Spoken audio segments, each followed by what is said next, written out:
Nowadays, motorcycles are often more about image and status rather than riding itself. You can see rows of spotless adventure bikes parked outside of coffee shops, $30,000 adventure monsters that never touched the dirt. And then this one, 1988 Honda XR600R. Kickstart only. No key, no polish, exactly the opposite of everything around here. The last time I owned a kickstart only Honda, it was 5 years ago. And I promised myself I'm not gonna do it again.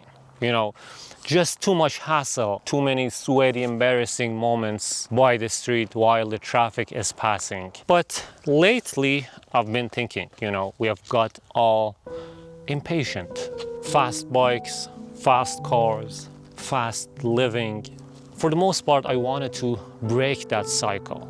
I wanted something to kind of force me to slow down. Something that taught me patience again. When I saw the ad for this XR in Laguna Beach, I actually Ubered there, a one-way trip. It was parked right by PCH, leaning on its kickstand like it had just crawled out of a desert race in '88.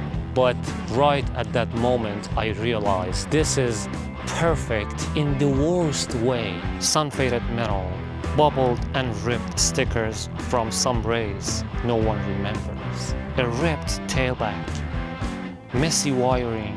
It was like it had been fixed by 10 different people over the decades. I handed over $1,600.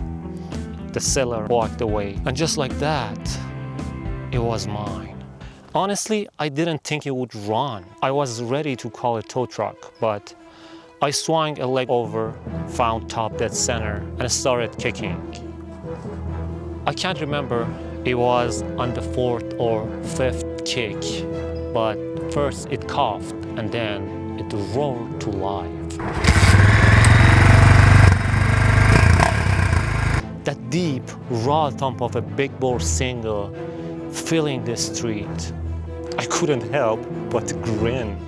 A few miles in, the carb overflow stuck again, so I had to pull over and kick the body of the car with a screwdriver. This old thing took me home safe and sound. When I was in the garage, I looked at it like a stray dog that followed me home. I didn't try to make it perfect.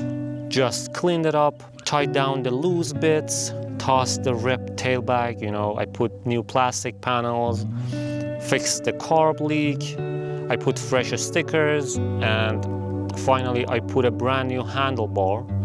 Yeah, still old, still beat up, but now it had a second life. I know it may sound cliche to a lot of people, but this XR is kind of my rising against the status game in motorcycling. Against the idea that you need the latest tech, the shiniest gear, or even the right brand to belong. This bike doesn't care about any of that. It's here to be ridden, not to posed with. And yeah, maybe I sweat through my shirt trying to start it again after stalling it at a red light. Maybe I smell like gas some days, but that's the whole point. It forces me to deal with my problems instead of just, trading them in with something newer. In a word, chasing the next best thing. This XR is my way of stepping off the ride. It's not shiny, it's not new, and that's exactly why I love it.